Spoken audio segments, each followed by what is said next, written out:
আমাদের এখন এই দেশে ইসলামপন্থীদের সাথে কিছু মানুষ তৈরি হচ্ছে, তারা পায়ে পাড়া দিয়ে ঝগড়া করতে চায়, গন্ডগোল লাগাতে চায়। পাপ নাই, কোরআন শরীফে আগুন দিয়েছে যারা, আমি রাজবাড়িতে বলেছিলাম যে যারা আগুন দিয়েছে ওরা হচ্ছে দুর্বৃত্ত, কিন্তু একদল তারা নিজেদের গায়ে মেখে আমার নামে সংবাদ সম্মেলন করেছে যে আমির হামজা আমাদের নাম নিয়ে। আমি আপনার নাম বলেছিলাম, আমি বলেছিলাম দুর্বৃত্তরা কোরআনে আগুন দিয়েছে, কোরআনে দেয়নি, ওরা কপালে আগুন দিয়েছে। ওরা যদি তাওবা না করে, হঠকারিতা করে, ওরা জাহান্নামে যাবে, আমি লিখে দেব, নিয়ে আসেন। কারণ আল কোরআন হুজ্জাতুল্লাহ আলাইকা, আমি তো দলিল দিয়ে বলেছি। কিন্তু ওখানকার যিনি এই হাবিব সাহেব, উনি বলছে যে জামাত ইসলাম যারা করে, শিবির যারা করে, তাদের মসজিদে আজান দেওয়া, ইমামতি করা আজকে থেকে হারাম। হারাম মানে এলাকার জিনিস কি আপনার এলাকা কি আপনার বাবার? এই দেশের মানুষ যারা একামতে দিন করে, এরা যদি নামাজ বন্ধ করে দেয়, আজান বন্ধ করে দেয়, আপনারা কে দেবে কি আজান? আপনি দিতে পারবেন? যে কয়টা ফতোয়াবাজি করছে, এই যে কিশোরগঞ্জের ফজু পাগলা ছাত্রলীগ থেকে আসা, পাবনার এইটা হাবিব ছাত্রলীগ থেকে আসা, আর চাঁপাই নবাবগঞ্জের স্বামী স্ত্রী দুইজন চাপাবাজ। আমি এই চারজনকে মন থেকে ঘৃণা করি। বিএনপিকে আমি ভালোবাসি, কিন্তু এই চারজনকে বিএনপির নাম নিয়ে এরা ক্যান্সার হয়ে বিএনপিতে ঢুকেছে। আমরা চাই যারা দায়িত্বে আছেন এই ক্যান্সারগুলোকে কেটে বাদ দিয়ে দেন, নয়তো আপনাদের আরো বড় ক্ষতি হয়ে যাবে। আপনারা একটা মাসলুম দল, আমরাও মাসলুম, কথা বলেন না কেন? আগামীতে যারা চেয়ারে বসবেন খুব চিন্তা ভাবনা করে ভাই, কারণ কারো জন্যই চেয়ার স্থায়ী না। আমার আফসোস লাগে আজকে আগস্টের 5 তারিখের আগ পর্যন্ত এই দেশে কথা বলতে পারতাম না, আর এখন অবস্থা কথা বললেও শোনে না, সবে চেয়ার। আগে বলতে পারতাম না, আর এখন বললেও শোনে না। আপনি যে কথাগুলো নিয়ে আসেন সামনে সামনে, একটা কথাও কি আপনি দলিল দিয়ে ঠিক মতো লাইন মতো নিয়ে আসতে পারবেন? আপনি কোন কারণে আগস্টের 5 তারিখের সব ভুলে নতুন করে এখন আবার একটা দলকে টার্গেট করে মিথ্যা তহমত তাদের নামের আগে পরে লাগিয়ে দিচ্ছেন? কি এই জন্যে তো দেশের মানুষ এখন তার নামই বলে না, বলে সান্ডা না বোতল। নামই মনে হয় মানুষ ভুলে গেছে, হয় সান্ডা বলবে না বোতল বলবে। জালেমরা আজ পর্যন্ত সফল দুনিয়ায় হয়নি, কিয়ামত পর্যন্ত হবে না, এই গ্যারান্টি কার? আরো জোরে বলেন। আপনি কথা উঠলেই শুধু 71 টেনে নিয়ে আসেন। এই প্রজন্ম আর 71-এর কথা শুনতে চায় না, এখন শুনতে চায় 24-এর কথা। আপনি আমাকে 71 বলে জীবনও ভোলাতে পারবেন না, কারণ আমার বয়সই এখন 33। 54 বছরের কাহিনী আপনি কেন বলেন? আপনি 24-এর কাহিনী বলতে পারেন না। আলহামদুলিল্লাহির রহিমির রহমান আল্লাযী খালাকনা লিল ইবাদাতি ওয়াল জান ওয়া খাসসানা বিত তাকরীমি বাইনাল হায়াওয়ান ওয়া নাশহাদু আল্লা ইলাহা ইল্লাল্লাহু ওয়াহদাহু লা শারীকা লাহু শাহাদাতাম মুওসিলাতান ইলাল জিনান ওয়া নাশহাদু আন্না মুহাম্মাদান আবদুহু ওয়া রাসূলুহুল মাবউসু ফিনা বিল হুদা ওয়া দীনিল হাক্কি লিযহিরাহু আলাল আদিয়ান সাল্লাল্লাহু আলাইহি ওয়া আলা আলিহি ওয়া আসহাবিহিল কিরাম মা দামাশ শামসু ওয়াল কমারু বিজরিয়ান ওয়ান নাজমু ওয়াশ শাজারু ইয়াসজুদান والسماء رفعها ووضع الميزان فقد قال الله تعالى في كلامه المجيد وبرهانه التوحيد أعوذ بالله من الشيطان الرجيم بسم الله الرحمن الرحيم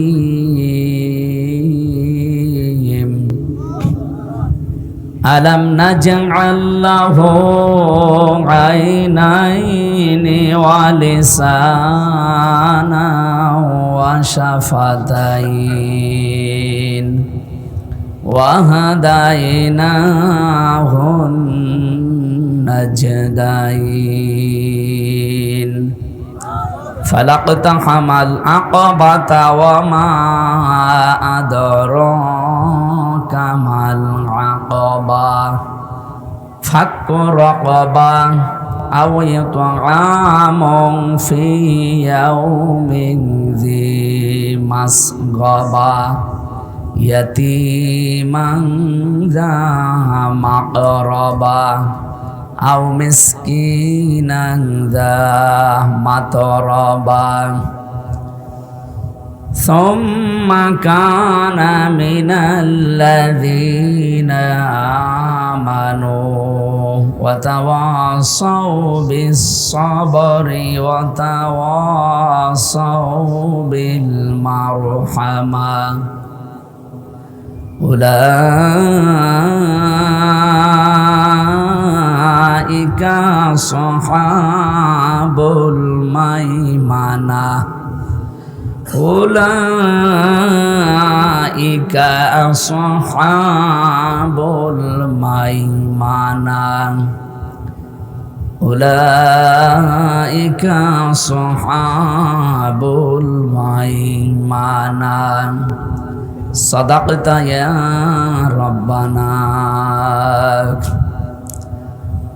عن أبي هريرة رضي الله تعالى عنه قال قال النبي صلى الله عليه وسلم يقال لصاحب القرآن اقرأ ورتل وارتقي كما كنت ترتل في الدنيا فإن منزلك عند آخر آية تقرأها رواه ابن ماجه।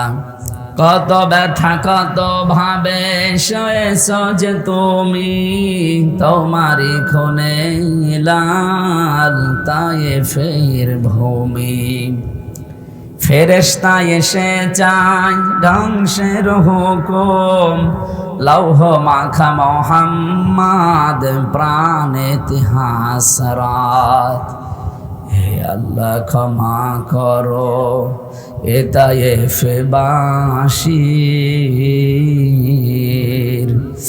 এরা বসেনি তো আমি যে মোহাম্মদ হৃদয়ে মোহাম্মদ। আলহামদুলিল্লাহ। বাংলাদেশের ঐতিহ্যবাহী জেলা পটুয়াখালী দশমিনা থানার অন্তর্গত দশমিনা ইসলামিয়া কামিল মাদ্রাসা ময়দানে দশমিনা ইসলামিয়া কামিল মাদ্রাসার প্রতিষ্ঠাতা মাওলানা আবুল হাশিম রহমতুল্লাহ আলাইহের এবং সকল কবরবাসীদের মাগফিরাত কামনায় মহাবিশ্বের মহাবিশ্বয় আমাদের মালিক আমাদের মনিব মহান রব্বুল ইজ্জাতুল জালালের মুখের পবিত্র বাণী কোরআনে কারীম তাফসীরুল কোরআন মাহফিলের স্বনামধন্য সভাপতি ইসলামী আরবি বিশ্ববিদ্যালয় ঢাকার মাননীয় ডিন ইসলামিক চিন্তাবিদ শিক্ষাবিদ আপনাদের এই অঞ্চলের কৃতি সন্তান শ্রদ্ধাভাজন উস্তাজ প্রফেসর ডক্টর মোহাম্মদ অলিউল্লাহ আতালাল্লাহু উমরাহু ওয়া বারাকাল্লাহু ফি হায়াতি আমিন। এ মাহফিলের প্রধান বক্তা এ দক্ষিণবঙ্গের কৃতি সন্তান ইসলামিক চিন্তাবিদ রাজনীতিবিদ বাংলাদেশ জামাতি ইসলামী মনোনীত নমিনি এলাকার জন্য আপনাদের এই আসনের সারা জীবন জ্ঞানের আলো ছড়িয়েছেন শ্রদ্ধাভাজন স্যার অধ্যাপক মোহাম্মদ শাহ আলম দামাত বারকাতুহুল আলিয়া। মাহফিলের প্রধান অতিথি এ দক্ষিণবঙ্গের কৃতি সন্তান জাতীয় নির্বাহী কমিটির সম্মানিত সদস্য বাংলাদেশ জাতীয়তাবাদী দল জনাব হাসান মাহমুদ মামুন দামাত বারকাতুহুল আলিয়া। এতক্ষণ যিনি আলোচনা রাখলেন সেই নাটোর থেকে এসেছেন, আমার চাইতেও দূরে, আমার তো কুষ্টিয়া থেকে নাটোর আরো 80 কিলো। জনাব মাওলানা রুহুল আমিন জেহাদি দামাত বারকাতুহুল আলিয়া। বিশেষ মুফাসসির এখানে যারা কথা রেখেছেন মাওলানা ওয়াজিউল্লাহ আনসারী, মাওলানা সিদ্দিকুল্লাহ গোলজারি। এ মাহফিল যার মাধ্যমে নিয়েছে আপনাদের এলাকার সন্তান বড় ভাই জনাব মহিউদ্দিন হেলালি। এখানে বসা আছেন এই মাদ্রাসার সম্মানিত প্রিন্সিপাল, সামনে বসা মুসলমান ভাইরা, পর্দার আড়ালের সম্মানিতা মা এবং বোনেরা, প্রশাসনের ভাইরা, প্রাণ প্রিয় দশমিনাবাসী, আল্লাহর দরবারে শুকরিয়া জানাচ্ছি। কঠিন পরিস্থিতি চলছে, ষড়যন্ত্রের জাল যেভাবে বিছানো বাংলাদেশ সহ বিশ্বের মুসলমানদের উপরে, আল্লাহর দয়া এবং বিশেষ রহমত ছাড়া কাটিয়ে ওঠা সম্ভব নয়। আগস্টের 5 তারিখের পরে মনে করলাম সব শান্ত হয়ে যাবে, ষড়যন্ত্র আরো বেড়েছে। কারণ যারা পালিয়েছে ও মানুষগুলোর মেধা মনন এখনো কিন্তু নষ্ট হয়ে যায়নি, ওরা সব কিছুই ঠিক আছে, শুধু এই দেশ থেকে অন্য জায়গায় পালিয়েছে। কয়েকদিন আগে আমি সিঙ্গাপুরে ছিলাম, যে হোটেলে উঠেছিলাম, নিচে নামলাম, দেখি 2 জন বসে গল্প করছে। 2 জনকে দেখেই আমি চিনে ফেলেছি। আমারে বলছো, হুজুর আমরা আগেই পালিয়েছি। আপনি আগে পালিয়েছেন ঠিক আছে, কিন্তু কি করছেন? এখানে এসে তো বসে নেই। আপনাদের মেধা মনন সব তো ঠিক আছে, মাথা তো নষ্ট হয়ে যায়নি। এখানে বসে বসে কি করছেন আমরা কিন্তু জানতে পারলাম। আমি পাশে বসে বসে চা খাচ্ছিলাম, আপনারা 2 জন যে কি বলছিলেন আমি সব শুনেছি। বলছো হুজুর দোয়া করেন। আমি দোয়া কি করে করবো? আপনার জন্য দোয়া বের হবে আপনি যা কথা বললেন। আপনারা 2 জনই যদি এই করেন, তাহলে আরো যারা 4,500-এর উপরে মানুষ পালিয়েছে, এমনকি মেন যেটা ওটা যে কি ষড়যন্ত্রে আছে, কি কথা বলছেন? কত রকমের ষড়যন্ত্রে লিপ্ত আছে। প্রায় 28টা ষড়যন্ত্র করেছিল আগস্টের 5 তারিখের পর থেকে এই মে মাসের 17 তারিখ পর্যন্ত। আজকে কত? 18। আমি কালকের রিপোর্ট বলছি। 28টা অলরেডি ষড়যন্ত্র করেছিল, একটাও এদেশে সফল হয়নি। একটাও যদি সফল হতো তো আমরা এভাবে বসে থাকতে পারতাম না। সফল হয়নি কেন? এর পেছনে তো কোনো কারণ আছে না? আমরা সেদিকে যাবার চেষ্টা চালাবো ইনশাল্লাহ। যেহেতু আল্লাহ কোরআনের অনুষ্ঠানে অল্প সময় কথা বলবো, এখানে ভেজা জায়গা, আপনারা বসে আছেন কষ্ট করে, ঘন্টা খানিক, খুব বেশি হলো 1 ঘন্টা 10 মিনিট, এ সময়টা থাকবেন না। আজকের আলোচনার বিষয় আমি 3 বার পড়েছি আয়াতটা, উলাইকা আসহাবুল মাইমানা, যে এরাই ডানপন্থী, তার মানে এরাই সৌভাগ্যশালী। আল্লাহর ভাষায় সৌভাগ্যশালী কারা? আমরা ওই কথা কোরআনে কারিম দিয়ে শুনবো এবং এই অনুযায়ী নিজের প্র্যাকটিক্যাল লাইফ গঠন করব ইনশাআল্লাহ। তো এই যে মানুষের ষড়যন্ত্রগুলো সফল হচ্ছে না কেন?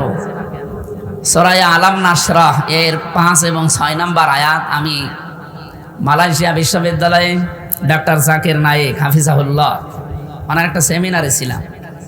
আমি 10 মিনিট কথা বলেছিলাম, উনি প্রায় আধা ঘন্টা কথা বললেন এই আয়াতগুলো নিয়ে। আমি এর আগেও বহুবার আয়াত পড়েছি, কিন্তু এইভাবে যে এর ভেতরে এই কথাগুলো আছে আমি নিজেও জানতাম না। এই আয়াতের পক্ষে আমি বহু তাফসির মিলিয়েছিলাম, কিন্তু না পাইনি। উনি নতুন করে উনি রেফারেন্স দিচ্ছিলেন আন্তর্জাতিক স্কলার যারা বিশ্বে আছে তাদের একটু কোটেশন নিয়ে আসতেছিলেন। আমরা যেহেতু অত কথা বলার সময় না, মূল কথাটা বলছি। আল্লাহ রাব্বুল আলামিন বলেন, ফাইন্না মা'আল উসরি ইসরান, ইন্না মা'আল উসরি ইসরা। শব্দের দিকে একটু খেয়াল করেন। আল্লাহ পাক জানিয়েছেন উসরুন, এ শব্দ বলার আগে আলিফ লাম দিয়ে এটা মারিফা করে দিলেন। এটার বাংলা অর্থ কষ্ট, দুঃখ, অশান্তি। প্রায় 33টা অর্থ আপনি পাবেন এই শব্দের। তো পরের শব্দ যেটা ইসরা, এর আগে কিন্তু আলিফ লাম দেওয়া নেই, এটা নাকিরা, অনির্দিষ্ট। 2টা শব্দের আগে আমার আল্লাহ একটা গুরুত্বপূর্ণ শব্দ যোগ করলেন, তার নাম মাআ। মাআ মানে কি? সঙ্গে, সাথে। এখানে কামিল মাদ্রাসা, কত আলেম বসে আছে। একটু চিন্তা করেছেন কোনোদিন কেন আল্লাহ মাআ এ শব্দ দেওয়ার পরে একটা একটা করে 2টা শব্দ লাগালেন? 2টা শব্দ লাগিয়েই শেষ করে দেননি, একটাকে মারিফা করলেন আর একটা নাকিরা বানিয়ে দিলেন। এই কথাটা বলতে বলতে আমার আল্লাহ আবার গ্যারান্টিও দিয়েছেন, ইন্না। উনি যেভাবে আলোচনায় ব্যাখ্যা নিয়ে এসেছেন, জানাতে চায় পৃথিবীতে কোনো মানুষ যদি একটা কষ্ট সহ্য করে, আর ওই কষ্টটা যদি হয় দুনিয়াতে 3টা কারণে, মাস্ট বি ওই কষ্টের পরে ওই কষ্টের সঙ্গে সাথে আল্লাহ কমপক্ষে 70টা শান্তি সুখ রেডি করে রেখেছেন।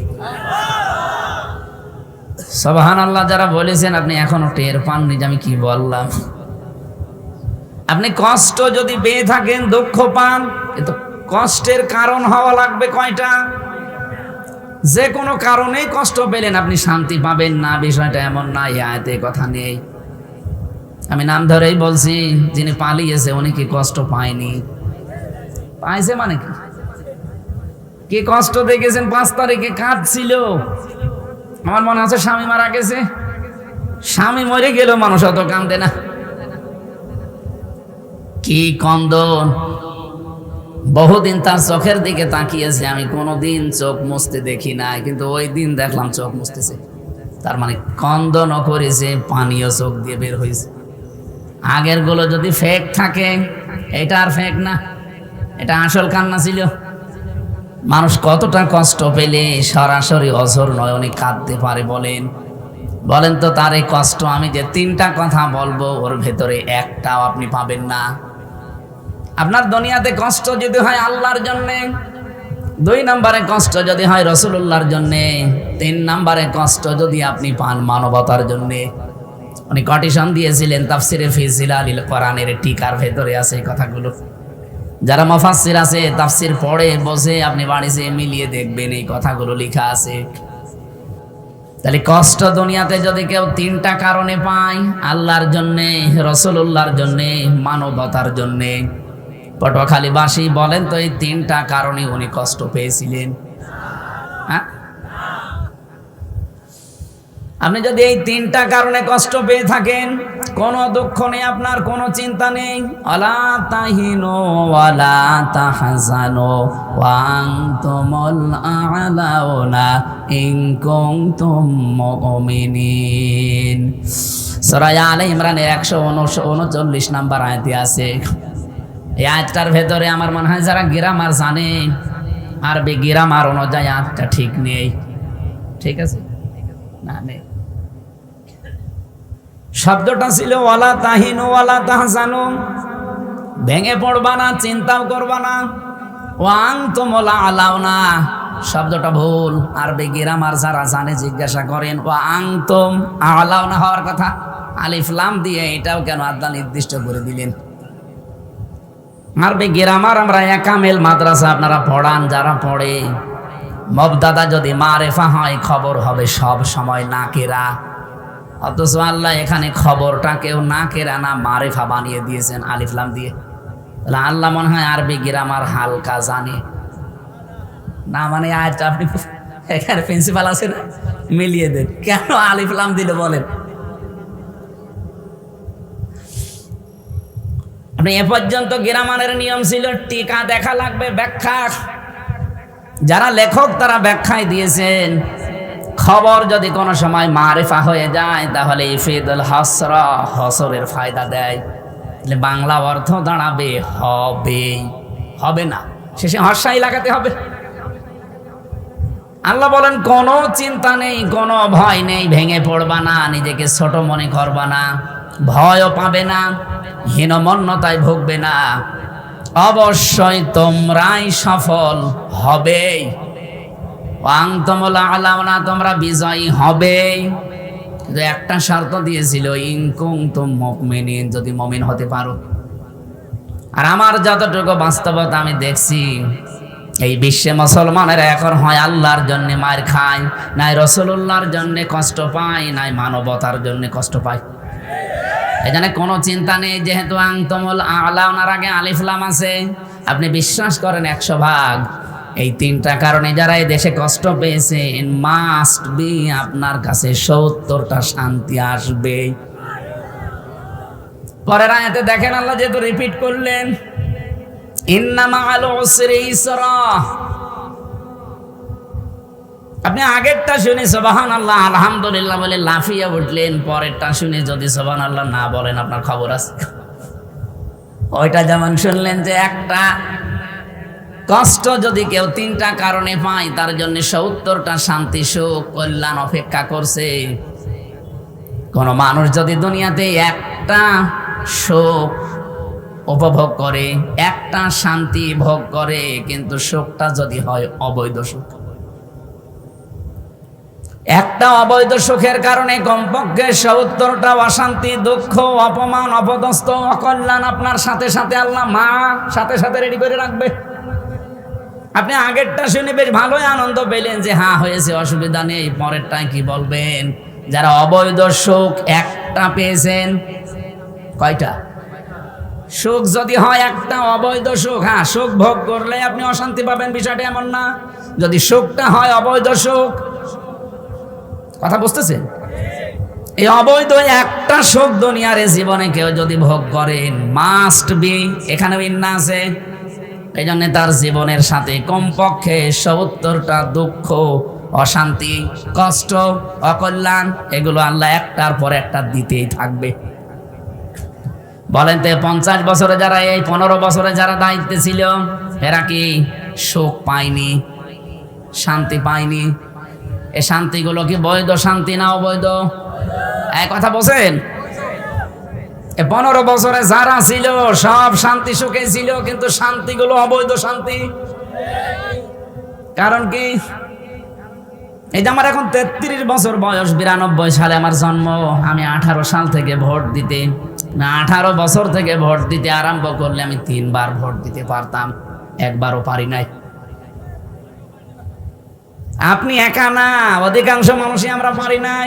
আমাদের ভোট না নিয়ে যে মানুষগুলো দায়িত্বে গেছে, আমি তো জীবনও স্বীকৃতি দেব না আপনি অবৈধ। কি আরে অবৈধ থাকাকালীন আপনি কোনো শান্তি দুনিয়ায় পাননি। আপনার শান্তির কোনো শেষ ছিল? নাম তো ধরি না, আপনি কত শান্তি পেয়েছেন একটা একটা করে, এবার নিজের জীবনে মিলান। এই 15 বছরে যদি 50টা শান্তি ভোগ করে থাকেন, 50টা সুখ পেয়ে থাকেন, প্রত্যেকটা সুখ আর শান্তি ছিল অবৈধ। আপনি কি স্বীকার করেন না?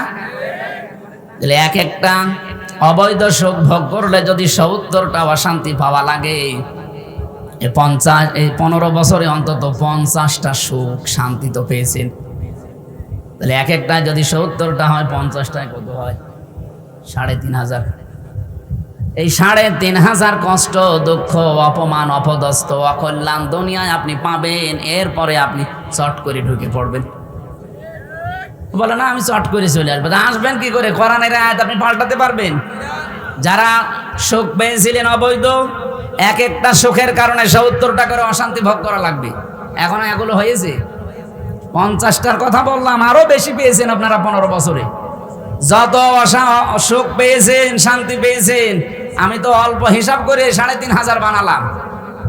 বলেন ৩,৫০০ কষ্ট পাবেন, দুঃখ পাবেন, অপমান হবেন, অপদস্থ হবেন, এরপরে আপনি শান্তির মুখ চোখে দেখবেন। আর আমার মনে হয় এতদিন আপনি কব্বরে চলে যাবেন। এই কথা বললেন না? এই যে 28 বার তৈরি করেছিল ষড়যন্ত্র, একবারও সফল হয়নি কেন?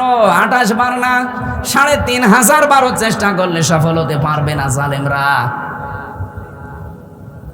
ইন্নাহু লা ইফলিহুজ জালিম দেয়নি আল্লাহ, জালিমুন দিয়েছেন।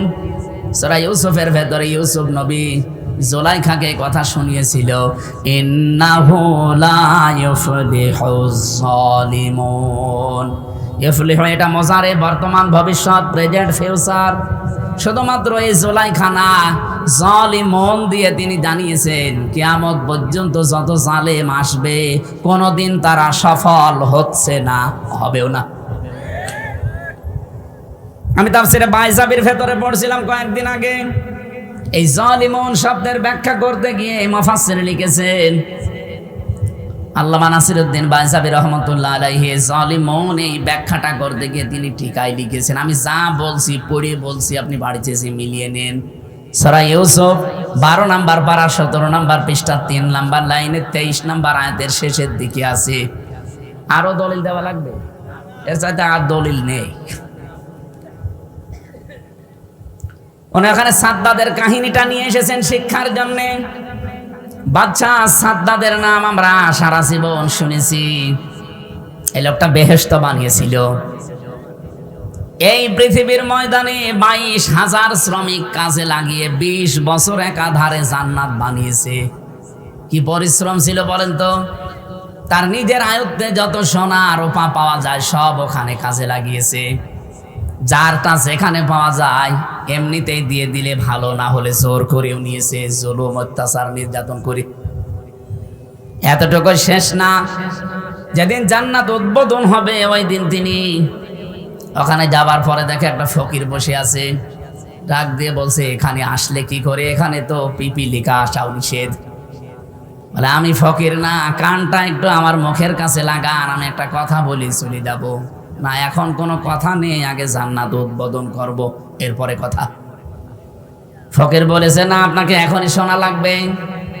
ঝাঁঝালো গলায় কথা বলার পরে টের পেয়েছে যে এ সাধারণ ফকির না।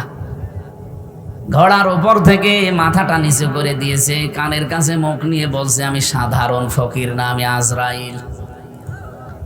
এবার কান খাড়া করে শুনতেছে, কি কি বলবেন বলে। কি বলবো মানে জান্নাতে প্রবেশ করা যাবে না, আপনার হায়াত শেষ। ও শুধু ওই দিন বলেছিল আপনাকে আমাকে একটু সময় দেন, আমি শুধু একটু পরিভ্রমণ করি চলে আসবো, না একটু উদ্বোধন করতে দেন, আমার আর কোনো চাহিদা নেই, এরপরে আমারে মেরে ফেলেন। আমি তার জীবনী পড়ে দেখেছি আজরাইল এই পৃথিবীতে 2 বার কন্দন করেছিল মানুষের জান কবজ করতে গিয়ে। একবার এই সাদ্দাদের মাকে যখন জান কবজ করে সাগরের ভেতরে তখন, আর 2 নাম্বার এই যে জান্নাত উদ্বোধন হবে। এত কিছু করার পরে যখন তার জান কবজ করবে এই সময় আজরাইল পর্যন্ত কেঁদেছিল। কি আশা নিয়ে বলেন তো তৈরি করেছিল। 22টা বছর একাধারে শ্রম দিয়েছে, 20,000 শ্রমিক দিয়ে, যা ছিল আয়ত্তে সোনা রূপা সব লাগিয়েছে, তো সফল হতে পারলো না।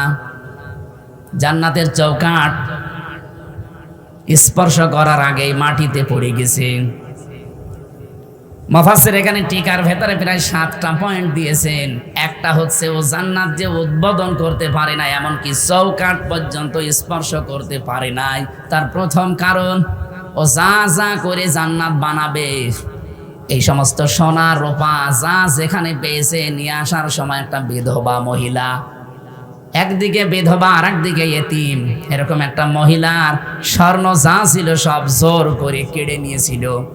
এই সময়টা এত বেশি কন্দন করেছিল মেয়েটা, বারবার মাটিতে গড়াগড়ি দিয়েছে আর বলেছে আল্লাহ আমার শেষ সম্বলটুকু যে কেড়ে নিল তার স্বপ্ন সাধ তুমি পূরণ করতে দিও না।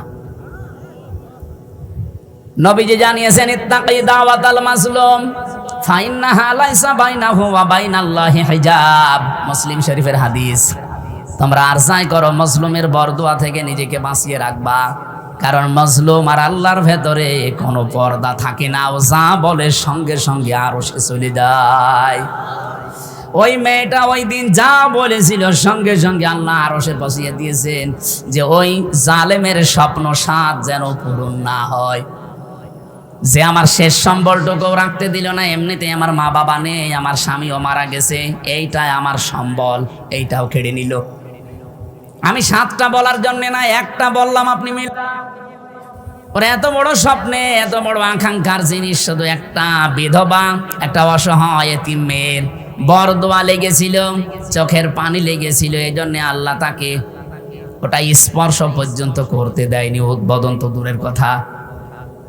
15.5 বছরে যারা জুলুম করেছেন আপনি নিজের দিকে তাকিয়ে বলেন আপনার এই চেয়ারের সাথে কত কিছু লেগেছিল, কত মাহারা সন্তানের আর্তনাদ, কত স্বামী হারা সন্তানের কম্পনের আর্তনাদ লেগেছিল, কত এতিম মাসুম বাচ্চাদের আর্তনাদ, কান্না, দীর্ঘশ্বাস, এগুলো লেগেছিল না? বলেন বলেন। আমার নিজের মেয়েটা তো লেগেছিল, আমার ছোট মেয়েটা। এই ফারিহা জান্নাত 7 মাস ওকে রেখে গিয়েছিলাম, 3 বছর ওরে আমি দেখতে পারি নাই। কতদিন মানুষজন যায় দেখা করার জন্য, সাররা যেত, দেখলেই মনে হতো যে আমার আব্বু এসেছে, অথচ 3 বছর তোর সাথে আমার দেখা নেই, সাক্ষাৎ নেই, আমাকে প্রায় ভুলেই গিয়েছিল। আমি যখন বের হয়ে আসলাম তখন ওর বয়স প্রায় 4 বছর।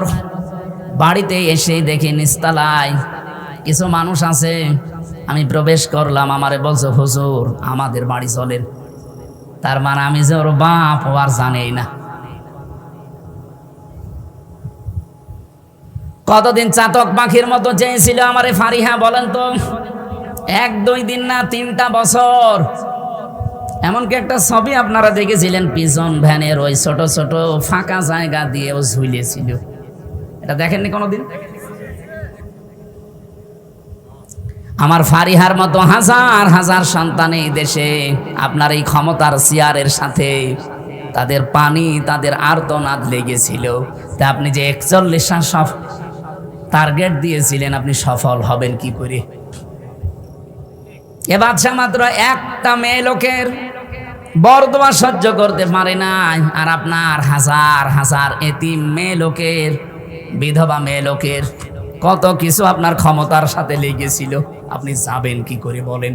আপনি আন্দাজে আশা দিলেই হবে। এই জন্য জালেম যারা, তারা যেহেতু কোনোদিন সফল হয়নি, কিয়ামত পর্যন্ত হবেও না। আর জালেম সফল হলে এই আয়াত আপনি কি করবেন বলেন? আমার কথার অর্থ বুঝেছেন? আগামীতে যদি কেউ আসেন, জুলুম করবেন না। নিজের ব্যক্তিগত নফসের উপরে, পরিবারের উপরে, সমাজের উপরে, রাষ্ট্রের উপরে, জনগণের উপরে যদি জুলুম করে আপনি জালেম হয়ে যান, টার্গেট যাই নেবেন, টার্গেটে যাওয়ার আগে আল্লাহ আপনার শিকড় কেটে দেবে।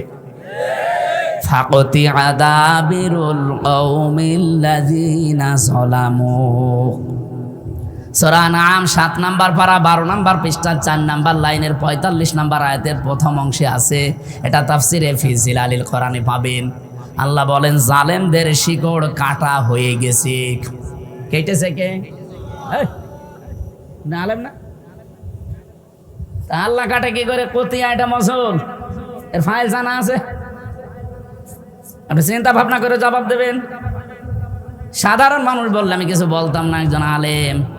ফাকতিয়া, আল্লাহ বলেন কাটা হয়ে গেছে। কেটেছে কে? এর ফাইল জানা নেই। আপনি সারা বাংলাদেশের দিকে তাকান এই আয়াতটা নিয়ে। আমার কুষ্টিয়ার দিকে আমি তাকিয়েছিলাম। আগস্টের 5 তারিখের পর থেকে জালেমদের যে শিকড় কাটা আরম্ভ হয়েছে, কে কেটেছে কেউ জানে না। আমাদের কুষ্টিয়ার হানিফ সাহেব আর ইনুর বাড়ির দিকে তাকান, বাড়ির পায়খানার প্যান পর্যন্ত খুলে নিয়ে চলে গেছে। আর একটু হালকা পাতলা যাই ছিল এই ফেব্রুয়ারির 5 তারিখে আজাবুল বুলডোজার নাজিল হয়ে ওইটাও শেষ। এখন বলেন তো এটা ভাঙলো কে? কে বলেন? কেউ জানে না, কেউ জানে না কে ভেঙেছে। না, আল্লাহ মানে জালেমদের বাড়ি ঘর কে শেষ করে দিয়েছে কেউ জানে না। এখন আপনি 32 নাম্বার কে ভেঙেছে? একটা লোক দেখান। আল্লাহ বলছে জালেমদের বাড়ি ঘর ভাঙা হয়ে গেছে, কে ভেঙেছে কেউ জানে না। ইন্না ফি যালিকা লায়াতাল লিকাউমিন ইয়ালামুন। এটা সূরা নমলের ভেতরে আছে 19 নাম্বার পারার 20 নাম্বার পৃষ্ঠার 7 নাম্বার লাইনের 52 নাম্বার আয়াতের শেষের দিকে আছে। এটাও ইবনে কাসির, এটা ফি জিলালিল কোরআনে আছে। ব্যাখ্যাগুলো আমি লম্বা করে বলতে পারছি না, কারণ আমার আলোচনার উদ্দেশ্য আর একটা। ছোট টাচ দিলাম। আল্লাহ এখানে ইন্না দিয়েছেন, এরপরে লামে তাকিদ দিয়েছেন। তার মানে 2 বার গ্যারান্টি দিয়ে খেলা চোরার জন্য দেয়নি, ইয়ার কি করার জন্য না, গুরুত্ব আছে। আল্লাহ বলতে চায় ফাতিলকা বুয়ুতুহুম খাওফিয়াতাম বিমা যালামু। এই সেই বাড়ি ঘরগুলো, আপনি একটু তাকান না কেন? এই সেই বাড়ি ঘরগুলো খাওফিয়াতা, আনার জনশূন্য হয়ে গেছে, পরিত্যক্ত হয়ে পড়ে আছে।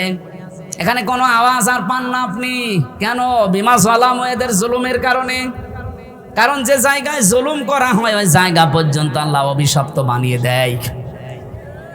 আল্লাহ এ পর্যন্ত আয়াত শেষ করে দিলে আমি আয়াতটাই পড়তাম না, এর পরেরটা আমাদের জন্যে। আল্লাহ পাক জানাতে চেয়েছেন জালেমদের এত বড় বাড়ি ঘর, এত বড় শিকড় যদি কেটে ফেলতে পারি। আপনি চিন্তা করেছেন এই 10 মিনার ইউনিয়ন, এখানকার দারোয়ান থেকে শুরু করে সংসদ পর্যন্ত জালেমদের সব থরে থরে সাজানো ছিল। আপনি দেখেন সারা বাংলাদেশের সব জায়গায় ওদের একেবারে থরে থরে, একটা দুইটা স্তর না, বহু স্তর সাজানো ছিল। কিন্তু কি হয়েছে? যেখানে যেখানে জুলুম হয়েছে একটা জায়গাও আল্লাহ ঠিক রাখেনি, সবগুলো আল্লাহ ধ্বংস করে দিয়েছে। যেহেতু পরেরটা আমাদের জন্য, এইটা বলার জন্যই বসেছি। আল্লাহ বলেন অবশ্যই নিশ্চয় এর ভেতরে শিক্ষা আছে। যারা জ্ঞানী তাদের জন্যে। আমার আর শিক্ষা নিতে চাই আয়াত থেকে এইটা, এত বড় বিশাল শিকড়, 15 বছরের গেড়ে দেওয়া শিকড় যদি সব ধ্বংস হয়ে যায়, আর কোনো অস্তিত্বই না থাকে, এমনকি নিষিদ্ধ পর্যন্ত হয়ে গেছে। কথা বলেন না কেন? আগামীতে যারা আসবেন চিন্তা ভাবনা করে চেয়ার চালাবেন। আপনিও যদি জালেম হয়ে যান, আল্লাহর কসম 5 বছর পরে আপনার বাড়িও শ্মশান হয়ে যাবে। এটা যে রেকর্ড হচ্ছে এই কারণে একটু জোর দিয়ে বললাম। যেখানে যে বসে আছেন 1628টা চেয়ার, এখন অনেকের চেয়ার কিন্তু গরম হয়ে গেছে, কারণ যে যখন চেয়ারে থাকে সে তখন গিয়ারে থাকে। আমি এই যে চেয়ারে আছি, আমি এখন গিয়ারে আছি। স্যার চেয়ারে আছে মনে করছেন একটুখানি, নাও গিয়ারে আছে, স্যারও গিয়ারে আছে। আমরা মনে করছে যে চেয়ার থেকে আর নামা লাগবে না, কিন্তু পৃথিবীর কোনো চেয়ার কারোর জন্য স্থায়ী না। একটা চেয়ার শুধু স্থায়ী ছিল, হাসিনারটা, ওটা তো আরো অস্থায়ী।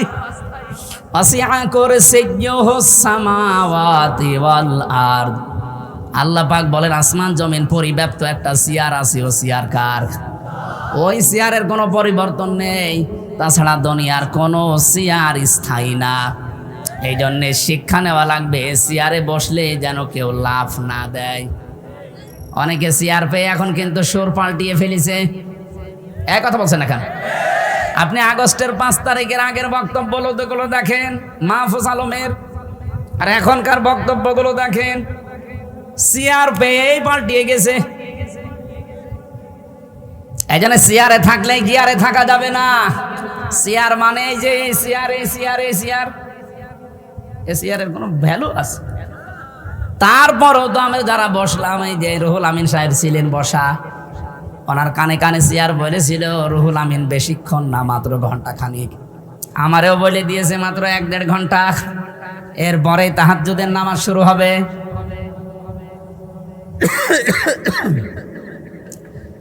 এরপরে ফজরের নামাজের পরে সকালে ওনারও আমারও কর্মজীবন আছে।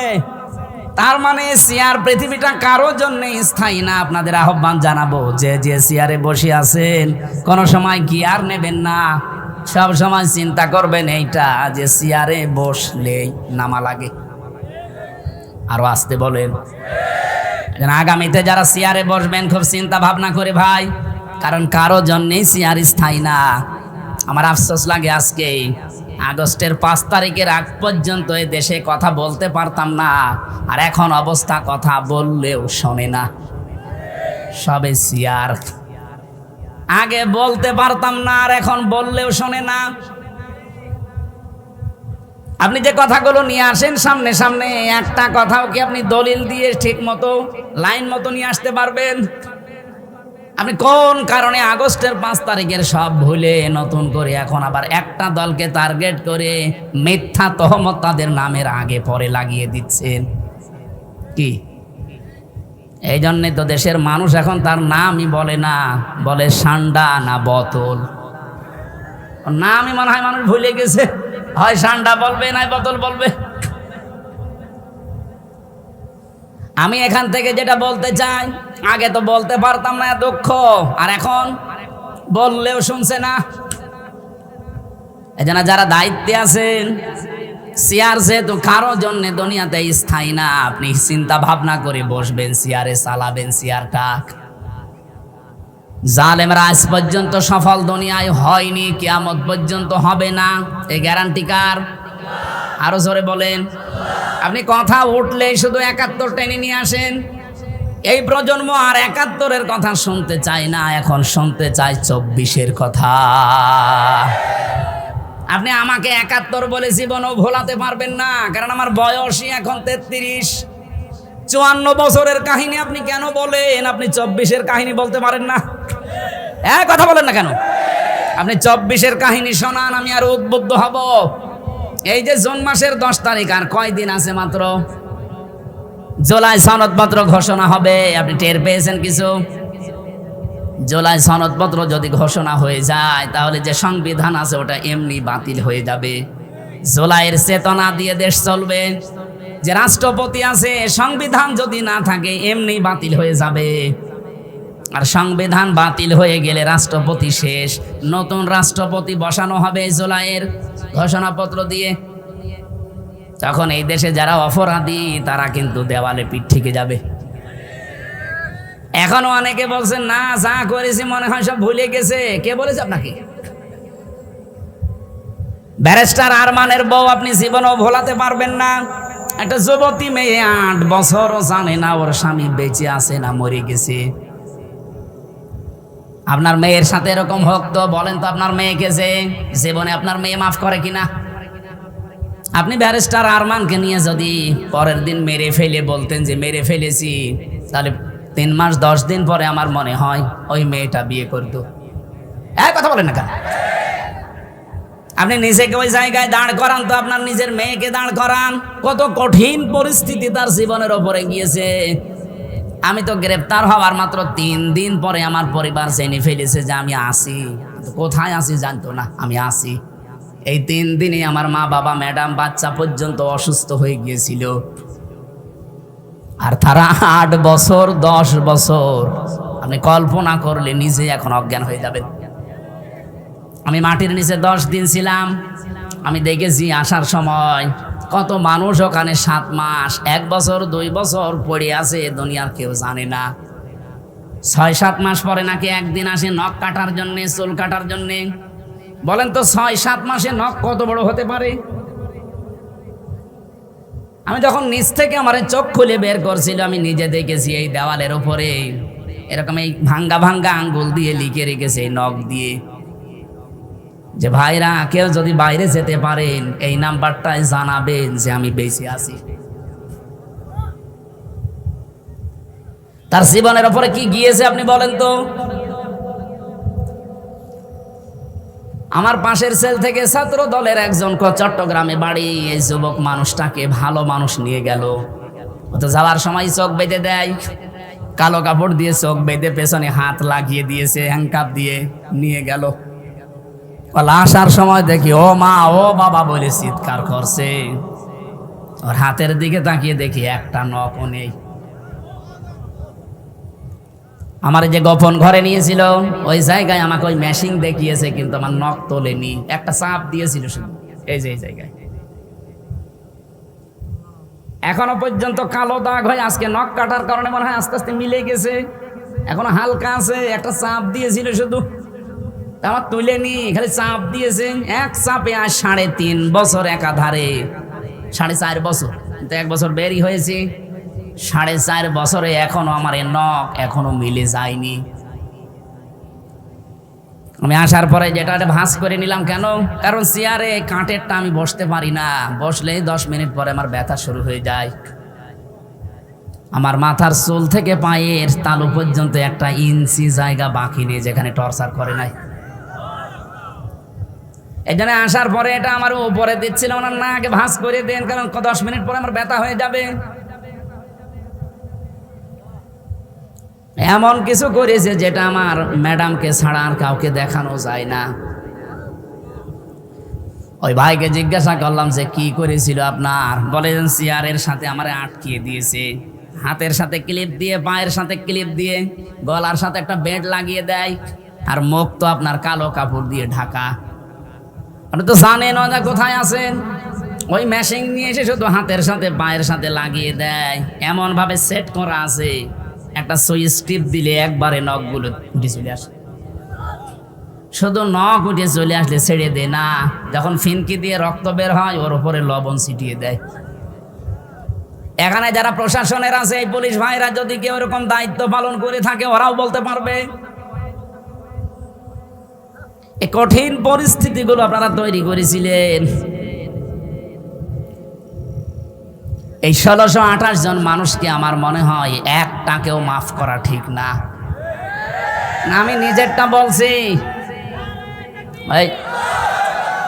ইন্নাহু লা ইফলিহুজ জালিমুন, কোন জালেম সফল হচ্ছে না, হবেও।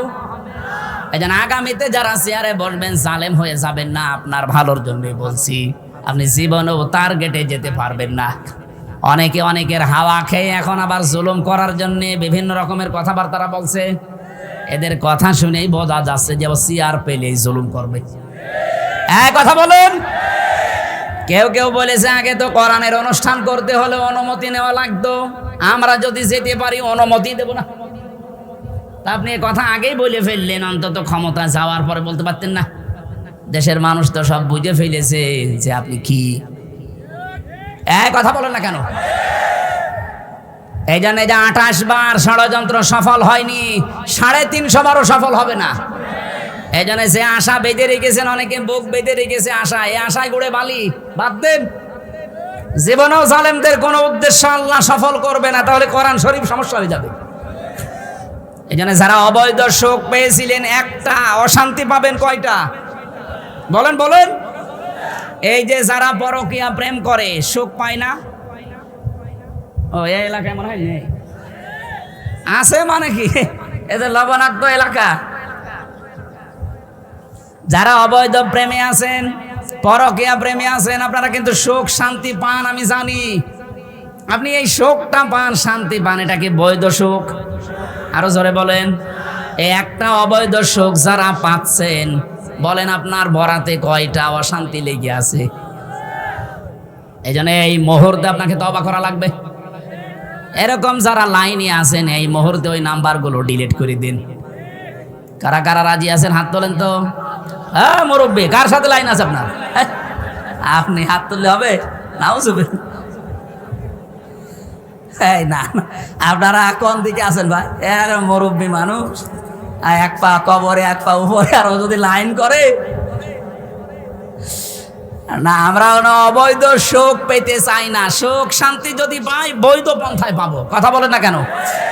কথা বলেন। এজন্য আগামীতে যারা যেতে যাচ্ছেন, অনেকে আবার অবৈধ সুখ ভোগ করার ধান্দায় আছেন। না, আমরা হতে দেব না। এই দেশে যদি কেউ সুখ শান্তি পেতে চায়, বৈধভাবে তাকে সুখ শান্তি পাওয়া লাগবে। আবার রাতের ভোট দিনে করে চলে যাবেন মানে ওটা তো আবার অবৈধ। কি কথা বলেন না কেন? অনেকে এরকম চোরাগলি খুঁজতেছে, বলে কিচ্ছু চাই না। কি চান? নির্বাচন চাই। নির্বাচন আপনি কার ওপর ভরসা করে দেবেন? এখনো সংস্কার হয়েছে? ওই সেই 1628 জন মানুষ ওরাই আছে। শুধু এ পটুয়াখালীরটা গেছে কুষ্টিয়ায়, কুষ্টিয়ারটা কুমিল্লায়। এই মাল তো সব একই আছে। আমরা চাই এই 1628টা চেয়ারে একজনও থাকবে না, সবগুলো পাল্টান, নতুন মানুষদের। নির্বাচন 10 বছর না কালকেই দিয়ে দেন, কোনো অসুবিধা নেই। কিন্তু এই লোকগুলোর আন্ডারে যদি দেন, এরাই তারা যারা এই 3 বার নির্বাচন করেছে। আপনি কিছুই চান না, বলে কি খাবেন? কিচ্ছু খাবো না। কি খাবেন? নির্বাচন খাবো। খালি নির্বাচন নির্বাচন করে, জিনিসপত্র সময় দেওয়া লাগবে না তাদেরকে। পরিষ্কার পরিচ্ছন্ন যেহেতু চলছে, আর সংস্কারের জন্য এই মানুষগুলো জীবন দিয়ে গেল। একটা দুইটা 2732 জন মানুষ জীবন দিয়েছে, যে তাদের জীবনের মূল্য নেই। এই জন্য কেউ কথা যদি আগামীতে বলতে চান, আমি স্পষ্ট ভাষায় বলছি, 47, 52, 71 ওই কথা আর টেনে আনবেন না। আমরা পেছনে যেতে চাই না। আপনি 24 টেনে নিয়ে আসেন, যার সাথে আমাদের সম্পর্ক বেশি। কথা বলেন। খালি কথা বললেই টেনে নিয়ে আসে 71, 52, 47। ওই সময় আমার বাবাও হয়নি, আমি তো হইনি। আমি আপনাকে কথা বলতে হলে আমাকে 24-এর কথা বলেন, যে 24-এর চেতনা এই ছিল। বৈষম্য দূর করার জন্য যেহেতু 24-এ ছাত্রছাত্রীরা জীবন দিয়েছে, আগামীতে কেউ যদি বৈষম্য করতে না পারে, সেই পরিবেশ তৈরি করে তারপরে নির্বাচন। এর আগে দিলে আমরা জানি আবার ওই দিনের ভোট এরাই আবার রাতে করে ফেলবে। আর দিনের ভোট রাতে হলে যারা আসবে, এরা কি বৈধ সুখ পাবে না অবৈধ? আরো জোরে বলেন। আর অবৈধ সুখ ভোগ করবেন মানে? আপনি আমার ভাই না? আপনিও মুসলিম মানুষ, আমিও মুসলিম। আপনাকে আমি অবৈধ সুখ ভোগ করতে দেব না। আমার কথার অর্থ যদি না বুঝে থাকেন, বাড়ি চলে যান। যান। আমি জানি আপনি বুঝে ফেলেছেন। বুঝেছে? আলহামদুলিল্লাহ। নবীদের হাত যেহেতু কোরআন শুনতে এসেছেন, বিশ্বনবী জানিয়েছিলেন, ইকালু লিসাহিবিল কোরআন ইকরা ওয়ারতাকি ওয়ারাত্তিল কামা কুনতা তুরাত্তিলু ফিদ দুনিয়া ফাইন্না মানজিলাকা ইনদা আখিরি আয়াতিন তাকরাহু। কিয়ামতের দিন সাহেবে কোরআন যারা, তাদেরকে আল্লাহ পাক নিজেই বলবেন, পড়ো আর উপরে উঠতে থাকো। কিভাবে পড়বা? শব্দের দিকে খেয়াল করে করে হাদিসটা পড়েন তো। ইকালু লিসাহিবিল কোরআন ইকরা ওয়ারতাকি ওয়ারাত্তিল, কত বড় কঠিন শব্দ। ইকরা, পুরা কোরআন শরীফ পড়ার ক্ষেত্রে আমি 3টা শব্দ পেয়েছি। এই স্যারদের কাছেই পড়েছি আমরা। পুরা কোরআন শরীফের ভেবে 3টা শব্দ পাবেন কোরআন পড়ার ব্যাপারে: করা, রতালা আর তালাওয়া। অভিধান যারা লিখেছে আপনি দেখেন এই তিনটা শব্দের ব্যাখ্যায় কি লেখা আছে। আল্লাহ যে কিয়ামতের দিন আপনাকে বলবে ইকলু লিসাহিবিল কোরআন ইকরা, পড়ো। কেমন করে পড়বেন? পড়ো বলার পরে আল্লাহ কিন্তু শেষ করে দেননি নবীজি। আল্লাহ বলেন কিয়ামতের দিন বলবো যে পড়ো, ইকরা ওয়ারতাকি, আর ওঠো। ওয়ারাত্তিল, কিভাবে পড়বা? এই যে করা আর রতালা তালাওয়া তিনটা শব্দ বললাম, এই হাদিসে দুইটা এখানে আছে, ইকরা আছে আর তারতিল আছে। এই যে আন্তর্জাতিক যে সেমিনারটা ছিলাম, উনি এই আয়াতের ব্যাখ্যা করতে করতে বিশেষ করে তালাওয়া এর কথা বলতে গিয়ে উনি 4টা বিষয় নিয়ে আসলেন। জাকির নায়েক সাহেব, ওনারে প্রথমে জিজ্ঞাসা করলাম, ওস্তাজ আপনি যে করা আর রতালা তালাওয়ার ব্যাখ্যা করতে গিয়ে 4টা বিষয় নিয়ে আসলেন, কোথায় পেয়েছেন? উনি একটা একটা করে যাদের রেফারেন্স দিল, একেবারে ইমাম আবু হানিফা রহমতুল্লাহ আলাইহি পর্যন্ত চলে গেছে। যতগুলো রেফারেন্স উনি টেনেছেন তো আন্দাজে কথা বলে না, সবগুলোর দলিল দেখলাম লেখা আছে। এটা যদি সেমিনার হয়তো আপনাকে আমি হাতে হাতে দেখাতাম, যেহেতু ইন্টারন্যাশনাল ইসলামিক ইউনিভার্সিটি, ওটা 120টা দেশের ছেলেমেয়েরা আছে। আর ওই দিন প্রায় 28টা দেশের 28টা বিশ্ববিদ্যালয়ের স্যার এবং ভালো ভালো যারা তারা ওই জায়গায় ছিল। তার ভেতরে এই নগণ্য আমির হামজাও ছিল। আমার মাত্র 10 মিনিট সময় দিয়েছিল যে তাকওয়ার পয়েন্টগুলো আপনি একটা একটা করে এর ভেতরে শোনাবেন। আমার যতটুকু আয়ত্ত ছিল, লেখাপড়া ছিল, ওর উপরে আমি শুনিয়েছিলাম। কিন্তু ওনারটা ছিল তারতিলের উপর। তারতিলের ব্যাখ্যা করতে গিয়ে তিনি জানালেন, কেউ যদি তারতিল সহকারে ইয়াতলুনাহু হাক্কা তিলাওয়াতি, কোরআনকে হক আদায় করে পড়তে চাই, 4টা বিষয় মাস্ট বি, তারে মানা লাগবে। এই 4টা বিষয় যদি কেউ মেনে কোরআন তেলাওয়াত করে পড়ে, কিয়ামতের দিন সে উপরে উঠতে পারবে। কত উপরে? কামা কুনতা তুরাত্তিলু ফিদ দুনিয়া, যেভাবে কোরআন দুনিয়ায় পড়তে। ফাইন্না মানসিলাকা ইনদা আখিরি আয়াতিন তাকরাউহা, নবীজি বলেন পড়তে পড়তে যেখানে পড়া শেষ হয়ে যাবে ওই জায়গায় তোমার স্থান হবে। উনি এই পড়ার ব্যাখ্যা দিতে গিয়ে তার দিলের ব্যাখ্যায় বললেন যে 4টা বিষয় যারা দুনিয়ায় মানতে পারে তাদের কোরআন পড়া হয়। উলাইকা ইউমিনুনা বি, আর এরাই কোরআনে বিশ্বাসী। ওমাই ইয়াকফুর বিহি, যারা এই 4টা বিষয় মানে না, ফাউলাইকা হুমুল খাসিরুন, তাদের পড়াও হয় না, তারা ক্ষতিগ্রস্ত। এবার আসেন তো আমরা একটা একটা করে দেখি আমাদের পড়া হয় কিনা। প্রথম নম্বরে আপনাকে যদি পড়তে হয় কোনো বিষয়, ওটা শুদ্ধ করে পড়া লাগবে। কথা বুঝতেছেন? আরাত্তিলিল কোরআনা তারতিলা, এই আয়াত দিয়ে তিনি দলিল দিলেন। তাহলে কোনো বিষয় পড়তে হলে শুদ্ধ করে পড়ার নাম তারতিল। 2 নম্বরে শুধু পড়লেই হবে না, ওটা বুঝতে হবে। কি কথা বলেন? ওয়ালাকাদ ইয়াসসারনাল কোরআনা লিযিকরি ফাহাল মিন মুদ্দাকির, আয়াত দিয়ে তিনি দলিল দিচ্ছিলেন। এখানে এই আয়াতটা 4 বার কোরআনে 1 সূরায় আছে। আর এই আয়াতগুলো বলার আগে আগে আল্লাহ এক একটা গোত্রের এক একটা নবীর কাহিনী তুলে ধরেছেন। আমার ওই উদ্দেশ্য না, আমার শুধু এই 4টা বলার উদ্দেশ্য। এই জন্য বলছি, কোনো বিষয় যদি তেলাওয়াত করতে চান আপনাকে ওটা বুঝতে হবে। এই কথা বলেন না কেন? আমরা অনেকে এই লাইনে নেই, শুধু পড়তে আসি, সওয়াবের নিয়তে পড়েন, সওয়াব হবে। কিন্তু যে উদ্দেশ্যে আল্লাহ কোরআন নাজিল করেছিলেন যে কিয়ামতের দিন আপনি ওয়ারাত্তিল ওয়ারতাকি এগুলো পাবেন না। আপনাকে তো কোরআন পড়লেই বসে থাকা লাগবে না, এ করার পরেই ওয়ারতাকি দিয়েছেন, কোরআন পড়বেন আর উপরে উঠবেন। কিভাবে কোরআন পড়লে উপরে ওঠা যায়? ওয়ারাত্তিল, তেলাওয়াত করো, এই 4টা বিষয় নিয়ে শুদ্ধ করে পড়বা, বুঝবা। আমাদের এখনো পর্যন্ত আমাদের এই যে তন্তরে তালা লাগানো খুলতে চায় না, এত কিছু বলার পরে, লজ্জা দেওয়ার পরেও খুলতে চায় না। আমি বিশ্ববিদ্যালয়ে যখন ফার্স্ট ইয়ারে ছিলাম 10 সালে, ওই সময় আমি একটা ছাত্র পড়াতাম, খুব বেশি হলো 6-7 বছর বয়স হবে তার। একটা কবিতার সামনে এসেছে, ওরে বললাম, বলো আমাদের ছোট নদী চলে বাঁকে বাঁকে। আমারে বলছে, স্যার দাঁড়ান। কি? সে যে আমাদের মায়াকার দয়াকার র, আমাদের লিখতে যে 4টা অক্ষর লাগে, 4টা লাগবে কেন? 3টা হলে হবে না কেন? ও সাতা তো আমিই জানি। তা আমি ওরে কি জবাব দেবো বলেন? বয়স 7 বছর, এখনো তো পুরা লাইনটা পড়ে নাই, প্রথম অক্ষরেই ভুল ধরেছি। আমার বলছে, আপনি আমাকে বলেন আমাদের লিখতে 4টা অক্ষর কেন লাগবে, এটা যদি আপনি না বলেন আমি ছোট নদীতে যাব না। ওই দিন চিন্তা করলাম, আল্লাহ এতটুকু মানুষ কেন এই শব্দগুলো আসতেছে? কারণ ওর মা ছিল ওই রকম, বাবাও ছিল ওই রকম। আমরা অনেকেই বলে হুজুর দোয়া করেন ছেলে মেয়ে যেন আব্দুল কাদের জেলানি আর ফাতেমাতুজ জোহরার মতো হয়। এমনি হবে? আপনি আব্দুল কাদের জেলানির জীবনী পড়েন, পুরাটা পড়ি আমি এতটুকু পেয়েছি, তাকে 7 বছর বয়সে তার মা নিয়ে গিয়েছিল মাদ্রাসায় ভর্তি করতে। ওস্তাদ বলছে বাবা বলো আলিফ, সঙ্গে সঙ্গে উত্তর দিয়েছে যে ওস্তাদ আমি পড়বো, কিন্তু আলিফের মানে কি? ওস্তাদ বলছে আমি জানি না। আলিফের মানে জানেন না? এ অর্থ যেটা নেই এটা আমি পড়বো না। আপনি বলেন আগে আলিফের কি অর্থ, এর মানে আমি আগে জানতে চাই। আমি কিছু পড়বো, সেখান থেকে কিছু যদি নিতেই না পারি আমি আন্দাজে পড়ে করবো কি? ওস্তাদ আবার বলেছে যে তুমি জানো আলিফের মানে? বলে হ্যাঁ জানি। তিনি আলিফ লাম এই যে আল্লাহু লা ইলাহা ইল্লাহু আল হাইয়ুল কাইয়ুম, তার জীবনী পড়ে পেয়েছি, সত্য মিথ্যা আমি জানি না।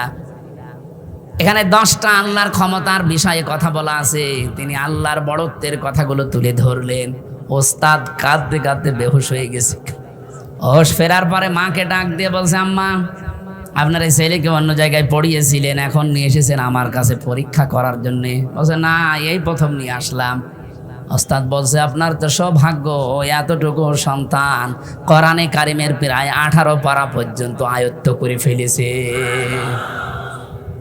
মা আমার কান্না আরম্ভ করলেন। ওস্তাদ বল আপনি কাঁদেন কেন? আপনার তো আনন্দের বিষয় যে এতটুকু সন্তান 18 পারা পর্যন্ত কোরআনে কারিম প্রায় আয়ত্ত আছে, আবার ব্যাখ্যা করে আমারে শুনিয়েছে, আপনি কাঁদেন কেন? মা বলে ওস্তাদ আমি কাঁদি এই জন্য আমি নিজেও কোরআনের হাফেজা। এই সন্তান আমার যখন পেটে ছিল প্রতিনিয়ত আমি কোরআন পড়তাম। আমি ঘর ঝাড়ু দিয়েছি, আমার মুখে আল্লাহর কোরআন ছিল। আমি রান্না করেছি, আল্লাহর কোরআন আমার মুখে। থালা বাসন আমি পরিষ্কার পরিচ্ছন্ন করেছি, আমার মুখে ছিল আল্লাহর কোরআন। এই ছেলেটা জন্ম নেওয়ার পরে আমি রেখে দিয়ে ফজরের নামাজ করে প্রতিদিন তার পাশে বসিয়ে আমি পড়তাম। আমি দেখেছি আমার ওই ছোট্ট ছেলে ওই বয়সে আমার মুখের দিকে তাকিয়ে মুখ মিলাচ্ছে। আমার আফসোস হয় আমি যদি আর একটু কষ্ট করে পুরা 30 পারায় নিয়মিত করতাম, আমার এই ছোট্ট বয়সের ছেলে এতটুকু বয়সে 30 পারা কোরআনের হাফেজ হয়ে যেত। এমনি আব্দুল কাদের জেলানি তৈরি হয়। পেট ঠিক থাকা লাগবে না? আমার পেট ঠিক আছে? আজকে যারা নারী কমিশন বানিয়ে নারী পুরুষের সমান অধিকারের নাম নিয়ে আজ যারা ঢাকায় নেমেছে, তো হালকা তাকালাম, ওর দিকে তাকানো যায়। কি স্লোগান বানিয়েছে যে চেয়েছিলাম হিস্সা হয়ে গেছি বেশ্যা, বলেন নাউজুবিল্লাহ। এগুলো মহিলা না এদের গার্জিয়ান কারা আমরা তাও জানি না। আমি মিছিলের দিকে তাকিয়ে 2 জনকে চিনতে পেরেছি, বাকিগুলো আমার মনে হয় সব কলকাতা থেকে ভাড়া করা। কারণ এই দেশের মানুষের চাইতে কলকাতার মানুষ আমি বেশি চিনি। আমার জীবনের এই 33 বছর বয়সে আমার মনে হয় অর্ধেক সময় আমার কলকাতার আসামি কেটেছে। কারণ এই দেশে তো আল্লাহর ওলিরা কথা বলতে দিত না, বাধ্য হয়ে দাদার দেশে থাকতাম। ওখানে দেখেছি ওদের কালচারগুলো। এই মিছিলের দিকে তাকিয়ে আমার যা মনে হচ্ছে মুসলমানের মেয়েরা এত নিচে নামতে পারে না। এগুলো সব ভাড়া করা মহিলা। কমিশন যাদেরকে দিয়ে বানিয়েছিল যে 10 জন মহিলা, ওগুলোকে মহিলা বললে গোনা হবে, ওগুলো হিজড়া। কারণ আমি 318 পৃষ্ঠা পুরাটা পড়ে দেখেছি, যা রিপোর্ট দিয়েছিল ওখানে কোরআনে কারিমের 10টা আয়াতের বিরুদ্ধে ডাইরেক্ট লেখা আছে। তার ভেতরে 3 নাম্বার পয়েন্টে ছিল যে দেহ আমার, সিদ্ধান্ত আমার। এটা কোরআনে কারিমের প্রায় 10টা আয়াতের বিরুদ্ধে। আলাহুল খালক ওয়াল আমরু, আল্লাহ বলেন আমি বানিয়েছি, সিদ্ধান্ত চলবে কার? আর ওরা বলছে দেহ আমার, সিদ্ধান্ত আমার। দেহ আপনার হয় কি করে? এই দেহটা আপনার হয় কি করে? আপনার মা বাবা শুধু বিছানায় ছিল, এতটুকুই শেষ। বাকি যা করার এ দেহ এ পর্যন্ত বানানো কে? বলেন বলেন। আমি যে আয়াতগুলো পড়েছিলাম এখানে আল্লাহ কিছু নিয়ামতের স্মরণ করিয়েছেন, আলাম নাজআল লাহু আইনাইনি ওয়া লিসানান ওয়া শাফাতাইন। আমি কি তোমাকে দুইটা চোখ দেইনি, জবান দেইনি, ঠোঁট দেইনি? এই নিয়ামতগুলো আপনার কোন বাবা দিয়েছে? আপনি যে বললেন দেহ আমার। বিজ্ঞানী আয়াতগুলো নিয়ে আজ গবেষণা চালিয়েছে যে মানুষকে আল্লাহ যে 5টা জিনিস বিশেষ করে দান করে, এটা পৃথিবীর কোনো মানুষের হাত নেই। এটা সূরা তরিকের ভেতরে পাবেন এই তথ্যটা। এখরুজু মিন বাইনিস সলবি ওয়াত তারাইব। আল্লাহ বলেন দ্রুত গতিতে বাবার স্ফলিঙ্গ দিয়ে যে পানিটা বের হয়ে আসে, এই নাপাক পানিটা, এই জন্য এখানে সলবন 1 বচন দিয়েছেন আর তারাইব দিয়েছেন বহু বচন। তাফসিরে মুফাসসির লিখেছেন সলবন বলা হয় পুরুষের লজ্জাস্থান আর তারাইব বলা হয় মেয়েদের লজ্জাস্থানকে। আল্লাহ পুরুষের বেলায় 1 বচন দিলেন, মেয়েদের ব্যাপারে বহু বচন দিলেন কেন? 2 বচনও দেননি, বহু বচন দিয়েছেন তারাইব। 2 বচন দিলেও আমি আয়াতটা নিয়ে আরেকটু চিন্তা করতাম। তারাইব দিয়ে আমার চক্ষু খুলে গেছে। এই আয়াতের সাথে সূরা আহকাফের 15 নম্বর আয়াতের একটা দারুণ মিল আছে। বাবার চাইতে মায়ের সম্মান মর্যাদাতে 3 গুণ বেশি। এই আয়াতটার প্রমাণ হাদিস তো আছে, এটা ভালো করে খেয়াল করেন।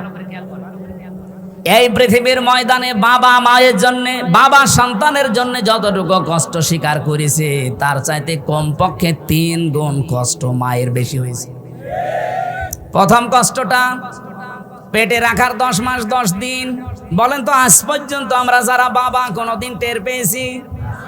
বলেন বলেন। এটা যত আজ পর্যন্ত যত সন্তান দুনিয়ায় এসেছে, এই কষ্টটা শুধু মা পেয়েছে। কথা বলেন না কেন? 2 নম্বরে কষ্টটা যখন ডেলিভারি করা হয়। বিজ্ঞান এখন কষ্টের পরিমাপ দেখাচ্ছে। পৃথিবীর প্রতিটি জিনিস যেহেতু মাফ করে করে দেখানো যায়, এই মাদ্রাসাটা কতটুকু আপনি একজন আমিন নিয়ে আসেন, সে মাপ দিয়ে বলতে পারবে। বলেন না কেন? কি দিয়ে মাপবে? গজ দিয়ে, ফিতা দিয়ে? কি বলেন বলেন? পৃথিবীর প্রতিটি জিনিস পরিমাপ করার যন্ত্র আলাদা আলাদা আছে। বিজ্ঞান কষ্ট মেপে দেখেছে যে মানুষের কষ্টটা কিভাবে মাপা যায়, ইউনিট দিয়ে কষ্ট মেপেছে।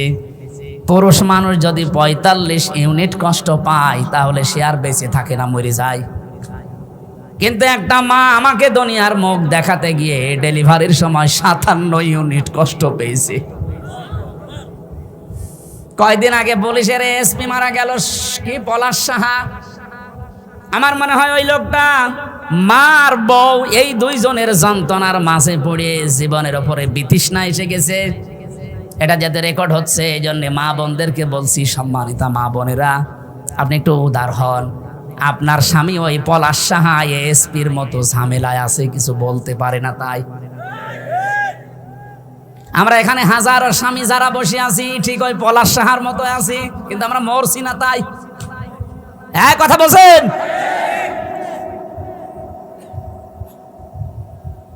আমি যে ওসি সাহেবকে পড়াতাম কুষ্টিয়ায়, উনি বহুবার আমারে বলেছে, হুজুর আমার চেয়ার তো ভালো, কিন্তু আমার দুনিয়ায় আর থাকতে মনে চায় না। আমার মনে হয় যে আমি মরে যাই। কেন? যতবার জিজ্ঞাসা করেছি, হয় নিজের মায়ের নাম আর বোর নাম, এই 2 জনের নাম বলতো। তাহলে কি হয়েছে তাদের ভেতরে? অথচ মা যদি একটু ছাড় দেয় যে সন্তান তো আমার, তার সুখের জন্য বৌমাকে আমি একটু ছাড় দিলাম, ওই বৌমা যদি একটু ছাড় দিয়ে চলে যে আমার স্বামী 25-30 বছর পর্যন্ত তার পেছনে এই মহিলা শ্রম দিয়েছে, এখন আমি নাই পেয়েছি, একে সেই বীর্য থেকে শুরু করে হামজা বানিয়েছে ওর মা আর বাবা। অন্তত আমার মা বাবা হলেও তো আমি স্বীকার করতাম, তাদের জন্য এই কষ্টটা আমি একটু স্বীকার করি। কোন পরিবারের স্বামী মানসিক রোগী হয়ে যেত না। কিন্তু হাজারো স্বামী আজ আমরা মানসিক রোগী এখানে নেই। কথা বলছেন না কেন? না, আমি মা বোনদেরকে বলবো শুধু নামাজ পড়া, রোজা রাখা, কালো বোরকা পরাই, পর্দা মানে ইবাদত না। স্বামীর মনে দুঃখ দেওয়া যাবে না। আপনি একটু ব্রড মাইন্ডের হবেন। ন্যারো মাইন্ডের হওয়ার কারণে পরিবারে অশান্তির শেষ নেই। আর এগুলো টিপস দেয় ওই মেয়েটার মা আর ওর বড় বোন। ঠিক মানে এই লোকটা মনে হয় ঝামেলায় আছে। আরে না, ও কেন, এখানে হাজারো মানুষ এই ঝামেলায় নামাজ পড়ে রোজা রাখে কালো বোরকা পরে, কিন্তু স্বামীর সাথে যে আচরণ করে না, হচ্ছে না আপনাদের। আমি খাদিজাতুল কুবরার জীবন পুরাটা পড়েছি, একবার দুইবার না, প্রায় 10 বারের উপরে পুরা পড়ে আমার এতটুকু জ্ঞান, এতটুকু পেয়েছি আমি জীবনে। খাদিজার জীবনে পড়ে আমি দেখেছি উনি নামাজ পড়েননি এক ওয়াক্ত, উনি একটা রোজা রাখেননি জীবনে কোনো দিনের জন্য, তিনি একদিনের জন্য পর্দায় থাকেননি, একবারের জন্য হজ করেননি, একটা টাকা যাকাত দেননি।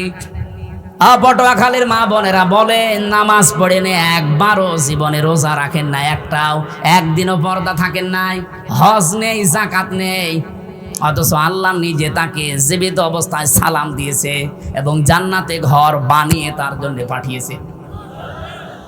প্রশ্ন আসতে পারে নামাজ রোজা পর্দা কিছু করলো না? হ্যাঁ করেনি, কারণ এগুলো নাজিল হয়েছে সব তার ইন্তেকালের পরে, এই জন্য করতে পারেননি।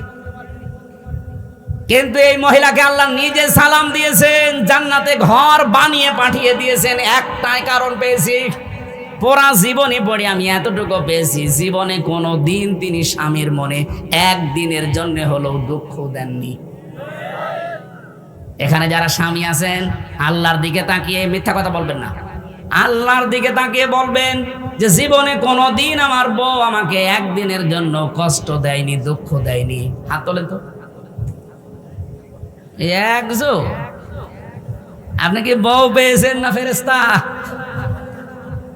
আপনি আমাকে মাহফিলের পরে বাড়ি নিয়ে যাবেন, আমি দেখবো আপনি কি পেয়েছেন। না, আমি হাসির খোরাকি দেয়নি। এই যে প্রধান বক্তা হাত তুলতে পারিনি, আমিও পারলাম না, মিথ্যা কথা বলবো কেন, স্যারও পারিনি। পুলিশ মনে করলাম পুলিশ একটা হাত তুলবে, পুলিশ আরো যন্ত্রণায় আছে, একটা পুলিশও হাত তুললো না। না, সম্মানিত মা বোনেরা, আওয়াজ কানে যাচ্ছে, শুধু নামাজ পড়া রোজা রাখা কালো বোরকা পরা হবে না। খাদিজাতুল কুবরার সাথে জান্নাতে যেতে হলে জীবনে কোনোদিন স্বামীর মনে অন্তত জায়েজ কোনো কারণে দুঃখ দেওয়া যাবে না। এরকম বউ আমরা চাই না। কারা চান হাত তোলেন তো। এখন যদি ওরা বলে হুজুর ওয়াজটা উল্টিয়ে করেন, তো জীবনে কোনোদিন বউর মনে দুঃখ দেয়নি এরকম স্বামী আমি চাই, আছে না? নেই, প্রতিদিন 10টা করে দুঃখ দিচ্ছে। মেয়েদের এই কষ্টের কারণে, এই যে 57 ইউনিট কষ্ট সহ্য করা লাগে, এই কারণে নবীজি তাদের দ্বিতীয় ধাপের মর্যাদা বাড়িয়েছে। 3 নাম্বার কোনটা? দুধ খাওয়ানো। এই যে দুধ খাওয়ানো, এই বিষয়টা কিন্তু মায়ের না, দুধ খাওয়ানোর দায়িত্ব কার? বাবার। তো বাবার কি জিনিসপত্র আছে? খাওয়াবেন কি দিয়ে?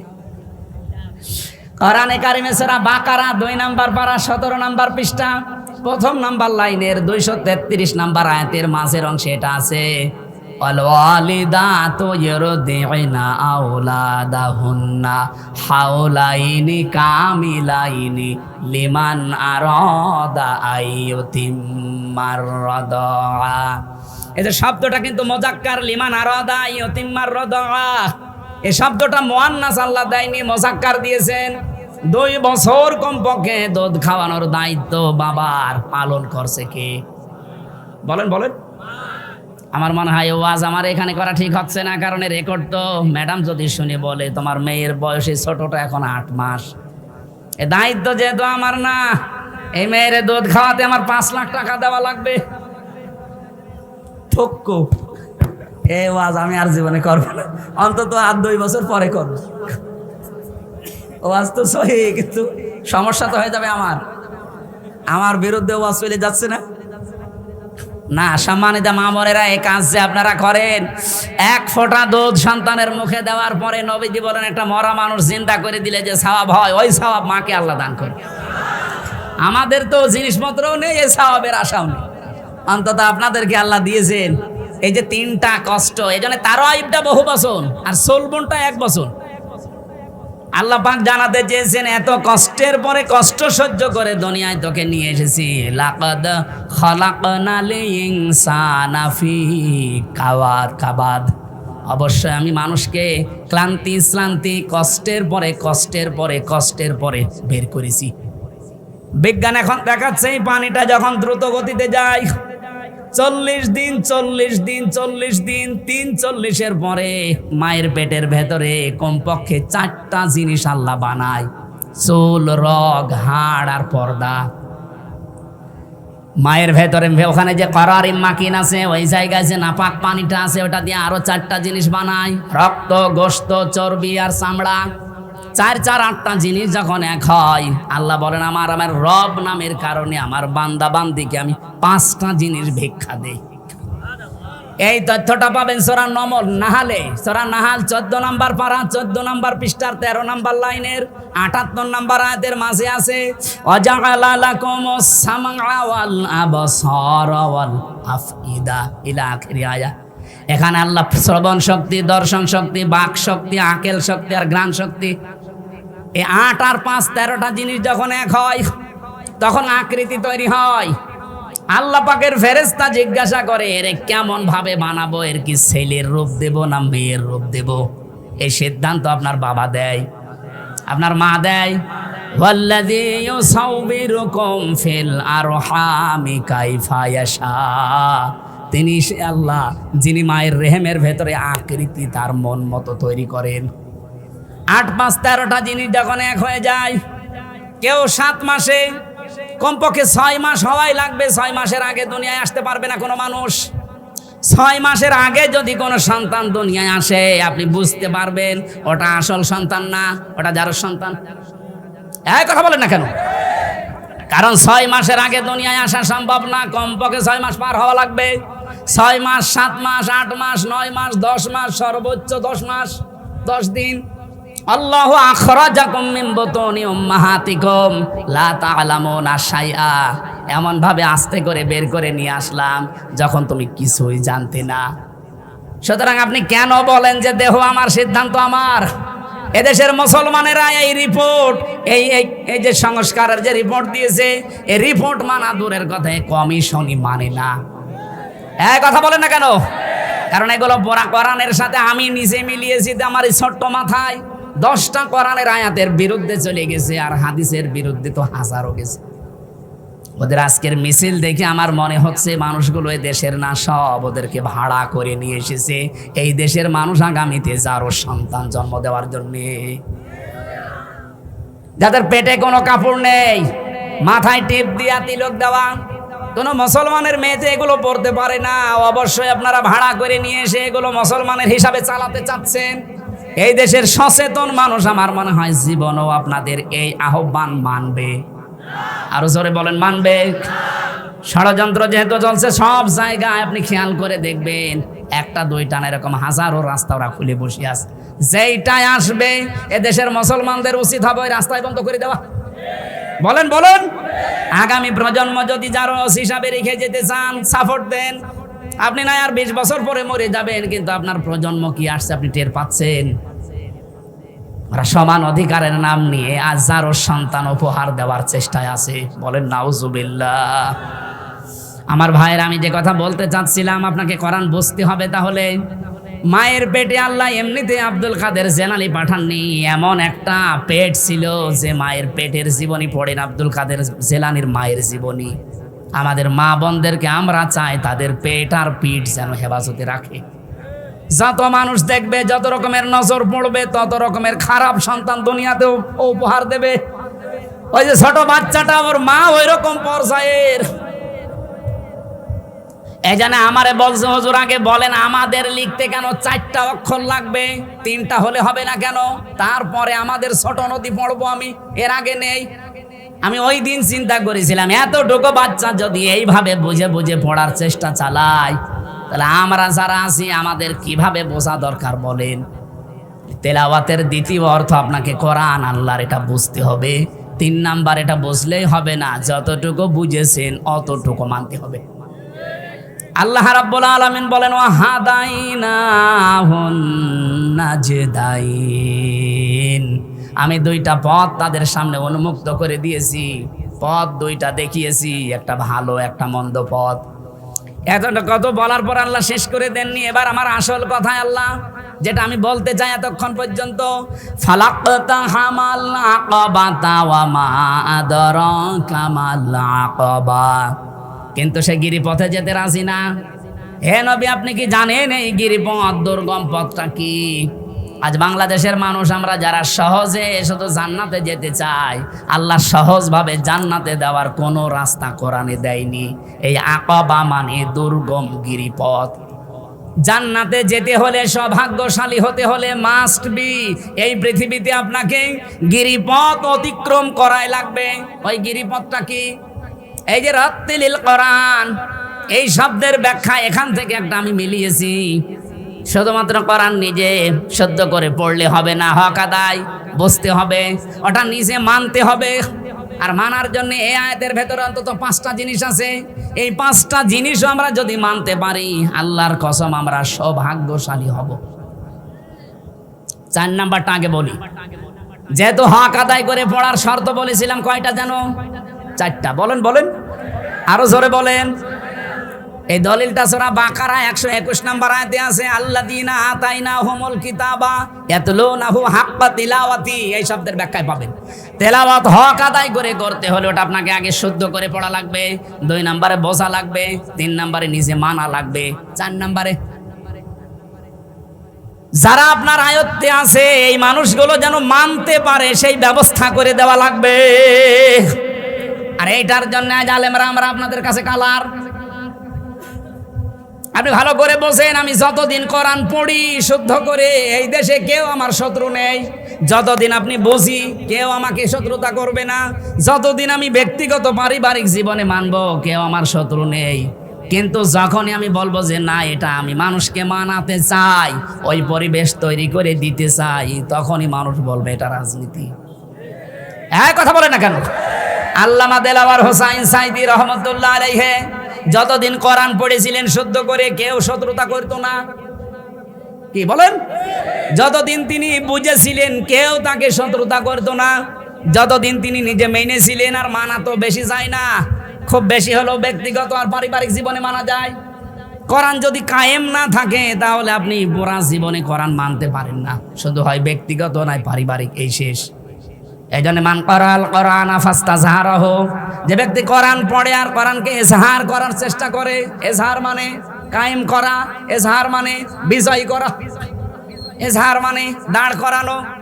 কোরআন পড়লেই হবে না, কোরআনকে বিজয় করার জন্য যারা চেষ্টা চালাবে, তারা হালালকে হালাল আর হারামকে হারাম মেনে ছেড়ে দিতে পারবে। এই জন্য হাদিসের পরের শব্দ হচ্ছে ফাহাল্লা হালালাহু ওয়া হাররামা হারামাহু, এর মাঝখানে ফাটা আছে। আমি আলেমদেরকে বলছি, জিজ্ঞাসা করেন তো, ফা 19টা অর্থে আসে। বালাগাত মান থেকে আমি নিজে পড়েছি। আমার ছাত্র বয়সে আমি বিশেষ করে মিজান মন সাহেবার বালাগাত মান থেকে ঠোঁটস্থ করে ফেলেছিলাম। এ কোন অক্ষর কতটা শব্দে ব্যবহার হয়, এটা আমার খুব বেশি আয়ত্ত আছে। আগে বর্ণিত কোনো শব্দ যদি আপনি মেনে নিতে না পারেন, পরের শাস্তি আপনার জন্য মাস্ট বি হবে। এই জন্য মাঝখানে ফা দেওয়া হয়। 19টা কারণের একটা কারণ এটা। যেহেতু এটা ক্লাস না, ক্লাস হলে আমি আরো গভীরে যেতাম। আমার এখানে উদ্দেশ্য হচ্ছে, নবীজি কোরআন পড়ার পরে কোরআনকে বিজয়ী করার কথা বললেন। কারণ কোরআন বিজয়ী না থাকলে হালালকে হালাল জেনে মানা যায় না, হারামকে হারাম জেনেও ছেড়ে দেওয়া যায় না, এমন জায়গা নেই। বিশেষ করে মাদ্রাসার প্রিন্সিপাল যিনি আছেন, ভাইস প্রিন্সিপাল, তারা তো আরো ঝামেলায় আছে। স্যার যে চেয়ারে বসে আছে, ওই চেয়ারেও ঝামেলা। হালালকে হালাল জানার পরও এমন একটা চেয়ার মানা যায় না, হারামকে হারাম জেনেও ছেড়ে দেওয়া যায় না। এদেশে বহু জায়গা এমন আছে, আপনি জানেন যে এটা হালাল, মানতে পারছেন না, হারাম ছেড়ে দিতে পারছেন না, কারণ উপরওয়ালা বসে আছে। গত পরশুদিন আমি আসছিলাম সেই সাতক্ষীরা থেকে কুষ্টিয়া পর্যন্ত আসতে আমার কমপক্ষে 3 বার গাড়িটা পুলিশ আটক করে। আর দাঁড়ান, কি সব দেখান, কাগজপত্র দেখানোর পরও বলে হুজুর দোয়া করেন। দোয়া তো করে আসলাম না, যে দোয়া নিয়ে এসেছেন ওই দোয়া অন্তত 500, 1000, 2000 টাকা তাদের 5-7 জন থাকে, চা খাওয়ার জন্য হলেও দেওয়া লাগে। এক অফিসার আমারে বলেই ফেলেছে, হুজুর শুধু বর দোয়া দেবেন না, কারণ এই দোয়া শুধু আমাদের জন্য না, এই দোয়া উপরওয়ালাকেও দেওয়া লাগে। এখন ওরা যদি মানে বলে যে না আমি কোনো ঝামেলায় যাব না, তারপরেও তো টিকে থাকতে পারবে না, কারণ এদের হাতে তো কিচ্ছু নেই, সব উপরওয়ালার হাতে। এক কথা বলছেন, কোরআন যদি কায়েম থাকতো এ দেশে বিজয় থাকতো, ওই মানুষগুলো দোয়া চাইতো না, দোয়া আরো দিত। একটা উদাহরণ দিলাম, সারা দেশের সব জায়গায় একই অবস্থা। যেহেতু কোরআন কায়েম নেই, হালালকে হালাল জেনেও মানতে পারছি না, হারামকে হারাম জেনেও ছেড়ে দিতে পারছি না। এই জন্য আদখালাহুল্লাহুল জান্নাহ পড়ে। আদখালাহুল্লাহুল জান্নাহ দিলেন কেন? এটা তো মাঝির সিগা, মজারে দিতে পারতেন না? মাঝি দিলেন কেন? নবীজি বলেন সে যেন জান্নাতে চলে গেছে, অথচ আমি তো মরিনি, জান্নাতে যাবো কি করে? তার মানে কোরআন যদি বিজয় থাকে, এমন একটা পরিবেশ তৈরি হয়ে যাবে যেখানে বসবাস করলে আপনি মনে করবেন আমি মিনি জান্নাতে আছি। সুবহানাল্লাহ বলতে পারেন নাই? তা আমরা তো তেলাওয়াতের ব্যাখ্যা করতে গিয়ে এটাই জানাতে চাই যে আমি শুধু নিজে মানবো না, আমি এমন ভাবে দেশের মানুষকে মানাবো যেন বাংলাদেশটা মিনি জান্নাত হয়। আর এইটার জন্য সাইদি সাহেব রাজাকার। উনি যতদিন পড়েছিলেন, বুঝেছিলেন, মেনেছিলেন, কিচ্ছু হইতো না। যাই বলেছে না এটা আমি মানাতে চাই, তখনই তার নামে কত রকমের দোষ। হেফাজতের আমির আহমেদ শফি যতদিন কোরআন পড়েছে, বুঝেছে, মেনেছে, কোনো সমস্যা নেই। যাই বলেছে না এর বিরুদ্ধে কোনো অবস্থান নিতে দেব না, তখন হয়ে গেছে তেতুল হুজুর। আপনি কি হেফাজতের লোক? আপনি জিজ্ঞাসা করেন যারা আছে ওই দলের, তেতুল হুজুর দিয়েছে তো ওই দিন যেই দিন বলেছে আমি নবীর বিরুদ্ধে কোনো অবস্থান নিতে দেব না। কিন্তু এতদিন 100 বছর বয়স লোকটার, কোনোদিন তার বিরুদ্ধে কেউ কিছু বলেছে, কেউ কিছু চিন্তা তারে? তাই আপনি কিভাবে কিয়ামতের ময়দানে আল্লাহর সামনে তেলাওয়াত করবেন? একটাও তো মিলছে না। এই জন্য গিরিপথ পার হওয়া লাগবে, আকাবা। আজকের আলোচনার বিষয় এইটা, নাকি বেশি হয়ে গেল? আমি 1 ঘন্টা 15 মিনিট নিয়েছিলাম, 1 ঘন্টা 20 মিনিট হয়ে গেছে। আর বাকিগুলো বলতে গেলে তো সময় লাগবে। ভিসার ভেতরে বসে থাকবেন? হ্যাঁ থাকেন। তো এখানে আরো গুরুত্বপূর্ণ লোক আছে, এনাদের এতক্ষণ বসিয়ে রাখা ঠিক হবে স্যার? চালাবো। ফাক্ক রকবা, কেউ যদি সত্যিই গিরিপথ পাড়ি দিতে চায় তার জীবনে এই কাজটা হাতে নেওয়া লাগবে। কর্মসূচি এটা যে আমরা দাসত্ব মুক্ত করতে চাই। যদিও এখানে ফাক্ক রকবা দিয়ে ওই জামানায় দাস মুক্তির কথা আছে, আধুনিক তাফসীরগুলো দেখবেন ফাক্ক রকবা মানে মানুষ হয়ে মানুষের দাসত্ব থেকে মুক্ত করার জন্য যারা কাজ করে তারা সৌভাগ্যশালী, তারা সফল। বাংলাদেশে 73টার উপরে দল আছে।